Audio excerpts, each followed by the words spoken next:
So Monday night, Mark, this time around, which I guess means a slightly different, well, obviously a slightly different routine over the weekend. Yeah, actually, the next period's a strange one. I think because we've had quite a busy start to the season, and then we've had, I mean, even looking ahead, we've got the Reading game Monday, then we've got the Wycombe game going to be rearranged, then we've got the Burton game moving to a Monday. It's just creating a bit of a different calendar to the usual schedule routine. I mean, when you do look at this period, post-Orient, in about a 40-day period, we've got 6 matches. So like a game every 7 days, pretty much. And then after that, through October and into November, we play 10 games in 35 days.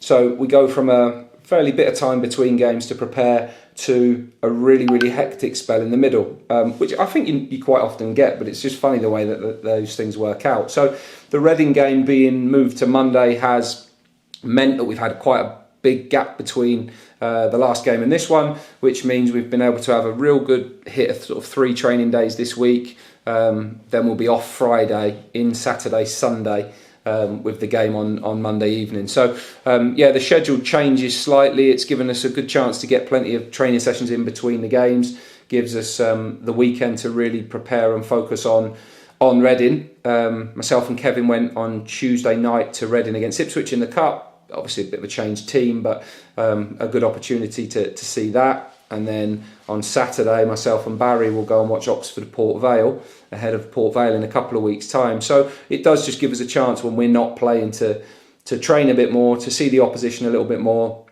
And it's a rarity that we're on the telly, so it's an opportunity for us to show what we're about. Yeah, the atmosphere for the home games so far has been brilliant. Under the lights at the Abbey, it should be a really good one in that sense. Yeah, we have had brilliant atmosphere, brilliant following to our away games, but really good crowds at home. Obviously, we're getting back towards schools returning at some point, and it being a Monday, I don't know what that will do to the crowd, to be honest, and it being on the telly, I don't know how much of a difference that makes, but hopefully under the lights we create a really good atmosphere and show ourselves as a club and a team in the right light. We know that Reading are probably more the pull than we are for the TV audiences, but at the same time we want to make sure any time that we get in the spotlight we show ourselves in the right light, and find the performance levels that we found the majority of times this season in what will be a tough game. But I think after 5 games we look and think, right, we're in a good position, we've had a good points return from our 5 games, and now in the next 5 game block we want to try and be as productive again. Yeah, with Reading, I guess it's inevitable really that they're continuing to evolve given how it all panned out for them over the summer and having to do things quite last minute. Yeah, I mean, at the time of speaking around this, there's still sort of 48 hours left of the transfer window, so the squad right now could be fairly different in 2 days' time. I don't think it will be hugely different from their side, and hearing where they are. We know that they've got a young squad, very, very talented young players and super athletic team, and a quite changed style under the new manager, and it might take a little bit of time, but I think what we've seen so far is some excellent performances and results that they've had, some mega ones, and then some that young players sometimes creates that little inconsistencies around the game, but that's fairly normal and natural. They've got some very good senior players in and around the squad, and 1 or 2 that are injured that will strengthen them as and when they come back. And obviously we know a couple of their players very well. So I think it'll be an interesting game. I think it'll be an exciting game. And it's one that we want to try and make sure we take maximum points from. Yeah, unfortunate for Sam Smith with the injury, but with Harvey Nibbs, you won't need too much time to do the research on him. You know exactly what he'll deliver. Yeah, absolutely. And obviously both boys have left a good mark on the place. It's everyone's responsibility to make a good impression and contribute well when you're here, and they both have massively. I saw Sam on Tuesday, actually. Harvey was playing, but Sam's injured, so I had a chat with him, catch up with him, which was nice.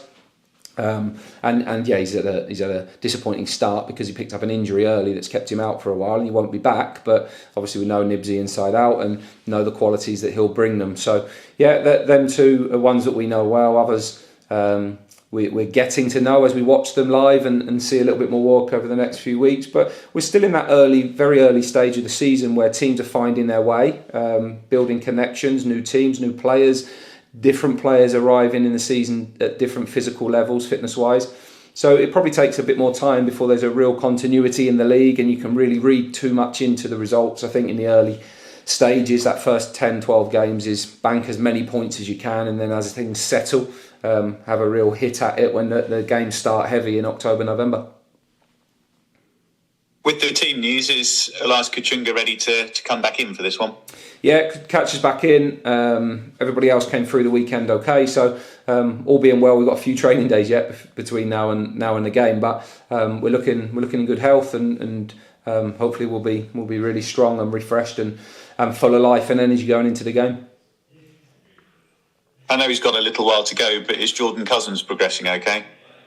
Yeah, I mean Brandon's back from St George's. He's out on the grass now with the medical staff, which is good. Houndstrup. Jordan's not on the grass yet, and he's a bit away, say with Sekou, but there's no issues there. They're just plodding through their rehab.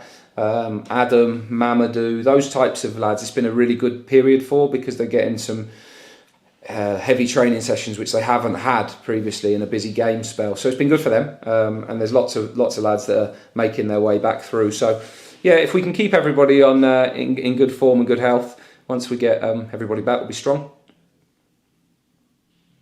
And we saw Glenn McConnell off the bench at the weekend. Just a word on Kai Yearn, who's been in that mix as well. We haven't seen so much of him. We wouldn't have necessarily expected to, but is he getting on okay? Yeah, no, training every day in and around the squad. He obviously hasn't made the squad yet in that sense, and games are a little bit dried up for him. There's no doubt with those ones. Some of them will go out on loan at some point, but we obviously won't do that until we're clear with the numbers we've got off the back of the transfer window, and also one or two injuries, making sure we're strong enough. We don't want to leave ourselves light in number. He's working hard and trying to get as close to it as he can, and as and when the chance comes up, that there will be a loan for him at some period.